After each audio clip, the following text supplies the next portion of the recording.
Hi അങ്ങനെ മറ്റൊരു വ്യാഴം വെള്ളി ദിവസങ്ങൾ എത്തിയിരിക്കുകയാണ്.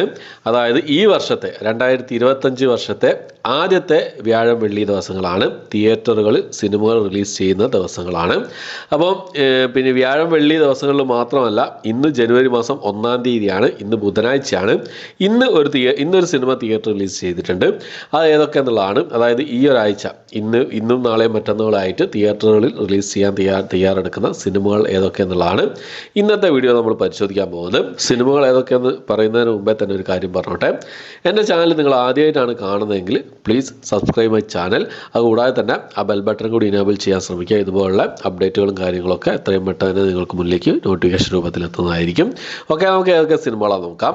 അതിൽ ഒന്നാമത്തെ സിനിമ എന്നുള്ളത് ഇന്ന് റിലീസ് ചെയ്ത സിനിമയാണ്. ജനുവരി മാസം 1-ാം തീയതി റിലീസ് ചെയ്ത ഒരു കന്നഡ ആക്ഷൻ ത്രില്ലർ വിഭാഗത്തിൽപ്പെടുന്ന സിനിമയാണ് മാക്സ് എന്ന സിനിമ. കിച്ച സുദീപ്, വരലക്ഷ്മി, ശരത് കുമാർ എന്നിവരൊക്കെ പ്രധാന വേഷം കൈകാര്യം സിനിമയാണ്. കന്നഡ ഭാഷ കൂടാതെ തമിഴ്, തെലുങ്ക്, മലയാളം ഭാഷകളായിട്ട് ഇന്ന് ഈ ഒരു സിനിമ കേരളത്തിൽ റിലീസ് ചെയ്തിട്ടുണ്ട്. അടുത്തെന്നുള്ളത് ഒരു ഇംഗ്ലീഷ് ആക്ഷൻ അഡ്വഞ്ചർ ആനിമേഷൻ വിഭാഗത്തിൽപ്പെടുന്ന സിനിമയാണ് സോണിക് 3 ദ ഹെഡ്ജ് ഹോഗ് എന്നാണ് സിനിമയുടെ പേര് വരുന്നത്. ജനുവരി മാസം 3-ാം തീയതിയാണ് ഈ ഒരു സിനിമ ഇംഗ്ലീഷ് ഭാഷ റിലീസ് ചെയ്യാൻ തയ്യാറെടുക്കുന്നതായിട്ടുള്ളത്. അടുത്തൊരു മലയാളം മൂവിയാണ്. ഡ്രാമ വിഭാഗത്തിൽപ്പെടുന്ന ഒരു മലയാളം മൂവിയാണ്. ദേശക്കാരൻ എന്നാണ് സിനിമയുടെ പേര് വരുന്നത്. ജനുവരി മാസം 3-ാം തീയതിയാണ് ഈ ഒരു സിനിമ റിലീസ് ചെയ്യുന്നത്. അടുത്തൊരു മലയാള സിനിമ തന്നെയാണ്. പിന്നെ മിസ്റ്റർ ബംഗാളി എന്നാണ് സിനിമയുടെ പേര്. നമ്മുടെ മമ്മൂക്കയുടെ ഒരു ആരാധകനായിട്ടുള്ള ഒരു ബംഗാളിയുടെ കഥ പറയുന്ന ഒരു ഡ്രാമ വിഭാഗത്തിൽപ്പെടുന്ന മലയാളം മൂവിയാണ്. ജനുവരി മാസം 3-ാം തീയതിയാണ് ഈ ഒരു സിനിമ റിലീസ് ചെയ്യാൻ തയ്യാറെടുക്കുന്നതായിട്ടുള്ളത്. അടുത്തത് ഒരു ഡ്രാമ ത്രില്ലർ വിഭാഗത്തിൽപ്പെടുന്ന മലയാളം മൂവി മലബാർ കഥകൾ എന്നാണ് സിനിമയുടെ പേര് വരുന്നത്. ഈ സിനിമയും ജനുവരി മാസം 3-ാം തീയതിയാണ് തിയേറ്റർ റിലീസ് ചെയ്യാൻ തയ്യാറെടുക്കുന്നതായിട്ടുള്ളത്.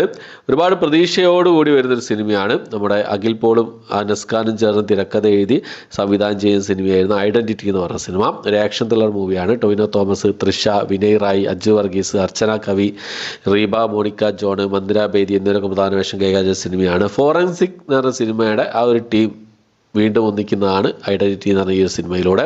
ജനുവരി മാസം 2-ാം തീയതി, അതായത് നാളെയാണ് ഈ ഒരു സിനിമ തിയേറ്റർ റിലീസ് ചെയ്യാൻ തയ്യാറെടുക്കുന്നതായിട്ടുള്ളത്. എന്തായാലും കാണണമെന്ന് വിചാരിക്കുന്നുണ്ട്. കണ്ടിട്ട് റിവ്യൂ നിങ്ങൾക്ക് മുന്നിലേക്ക് എത്തിക്കുന്നതാണ്. ഓക്കെ, അപ്പോൾ അടുത്തത് ഒരു മലയാളം മൂവിയാണ്. ഗോപിനാഥൻ പാഞ്ഞാൽ തിരക്കഥ എഴുതി സുഗീഷ് ദക്ഷിണകാശി സംവിധാനം ചെയ്ത ഡ്രാമ വിഭാഗത്തിൽപ്പെടുന്ന സിനിമ ഉരുമ്പട്ടം എന്ന് പറയുന്ന സിനിമ. ഇന്ദ്രൻസ്, ജാഫർ ഇടുക്കി, ജോണി ആന്റണി എന്നിവരൊക്കെ പ്രധാന വേഷം കൈകാര്യം സിനിമയാണ്. ഈ ഒരു സിനിമ ജനുവരി മാസം 3-ാം തീയതിയാണ് റിലീസ് ചെയ്യാൻ തയ്യാറെടുക്കുന്നതായിട്ടുള്ളത്. അടുത്തത് ഒരു മലയാളം മൂവിയാണ്. ഡ്രാമ വിഭാഗത്തിൽപ്പെടുന്ന ഒരു മലയാളം മൂവിയാണ്. കമ്മ്യൂണിസ്റ്റ് പച്ച അഥവാ അപ്പ എന്നാണ് സിനിമയുടെ പേര് വരുന്നത്. ആഷിഖ് കക്കോടി തിരക്കഥ എഴുതി ഷമീം മൊയ്തീൻ സംവിധാനം ചെയ്ത സിനിമയാണ്. അൽതാഫ് സലീഫ്, വിജിലേഷ് കാരയാട്, സരസ ബാൽശ്ശേരി, നസ്ലീം, ജമീല സലീം എന്നിവരൊക്കെയാണ് ഈ സിനിമയിൽ പ്രധാന വേഷം കൈകാര്യം ചെയ്തിട്ടുള്ളത്. ജനുവരി മാസം 3-ാം തീയതിയാണ് ഈ ഒരു സിനിമ തിയേറ്റർ റിലീസ് ചെയ്യുന്നതായിട്ടുള്ളത്. അടുത്ത ധ്യാൻ ശ്രീനിവാസനും ദിവ്യ പിള്ളയൊക്കെ പ്രധാന വേഷം കൈകാര്യം ചെയ്ത ഒരു സിനിമയാണ് ID ദ ഫേക്ക് എന്ന് പറയുന്ന സിനിമ. അരുൺ ശിവവിലാസ് ആണ് സംവിധാനം ചെയ്തിട്ടുള്ളത്. എഴുതിയത് അദ്ദേഹം തന്നെയാണ്. ജനുവരി മാസം 3-ാം തീയതിയാണ് ഈ ഒരു സിനിമ റിലീസ് ചെയ്യുന്നത്. 3-ാം തീയതി ഒരുപാട് മലയാള സിനിമകളുണ്ട്. 2-ാം തീയതി, അതായത് ഇന്നിപ്പോൾ മാക്സ് റിലീസ് ചെയ്തു. നാളെ 2-ാം തീയതി ഐഡന്റിറ്റി റിലീസ് ചെയ്യാണ്. 3-ാം തീയതി ഉരുമ്പട്ടവൻ, കമ്മ്യൂണിസ്റ്റ് പച്ച അഥവാ അപ്പ, ID ദ ഫേക്ക്. അതുകൂടാതെ തന്നെ ഒരു ഇംഗ്ലീഷ് മൂവി ദേശക്കാരൻ എന്ന് പറഞ്ഞ മലയാള സിനിമ, മിസ്റ്റർ ബംഗാളി പറഞ്ഞ മലയാള സിനിമ, മലബാർ കഥകൾ എന്ന് പറഞ്ഞ മലയാള സിനിമ. ഇപ്പോൾ ഇത്രയാണ് ഇന്നത്തെ വീഡിയോ. എൻ്റെ വീഡിയോ ഇഷ്ടപ്പെട്ടായിരിക്കുന്നു. ഇഷ്ടപ്പെട്ടെങ്കിൽ ലൈക്ക് ചെയ്യാനും ഷെയർ ചെയ്യാനും സബ്സ്ക്രൈബ് ചെയ്യാനും മറക്കാതിരിക്കാം. അപ്പോൾ ഈ ലിസ്റ്റിലേതൊക്കെ സിനിമകൾക്കാണ് നിങ്ങൾ തിയേറ്ററിൽ പോയി കാണാൻ ഉദ്ദേശിക്കുന്ന കാര്യങ്ങളൊക്കെ കമൻറ്റ് ബോക്സിൽ രേഖപ്പെടുത്താൻ ശ്രമിക്കുക. ഓക്കെ, അപ്പോൾ പുതിയൊരു വീഡിയോ ആയിട്ട് വരുന്നവരേക്കും ബൈ.